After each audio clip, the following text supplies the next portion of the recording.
តើសម្បកកង់ Michelin គឺជាផលិតផលរបស់ប្រទេសណាសម្បកកង់ Michelin ត្រូវបានផលិតឡើងនៅក្នុងឆ្នាំ1889នៅក្នុងទីក្រុង Clermont-Ferrand ប្រទេសបារាំងអញ្ចឹងគិតមកដល់សប្តាហ៍ថ្ងៃ Michelin មានរោងចក្ររហូតដល់ទៅ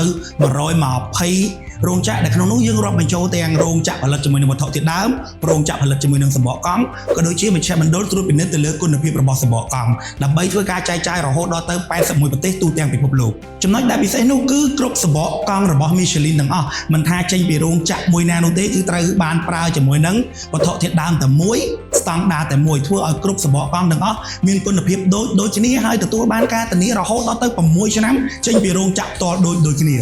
សម្រាប់បងប្អូនដែលជាអតិថិជនរបស់សម្បកកង់ Michelin ត្រូវការសម្បកកង់ Michelin បងប្អូនអាចរកជាវបានគ្រប់បណ្ដាដេប៉ូទាំងអស់ដែលជាដៃគូចែកចាយរបស់សម្បកកង់ Michelin ឬក៏អាចតាក់ទងតាមរយៈលេខទូរស័ព្ទដែលបានដាក់បង្ហាញលើអេក្រង់ឬមួយក៏ Facebook Page Webfree Trading អរគុណច្រើនជម្រាបលាជួបគ្នាជាមួយនឹងខ្ញុំបាទនៅវីដេអូក្រោយបាយបាយ Michelin, Motion for Life.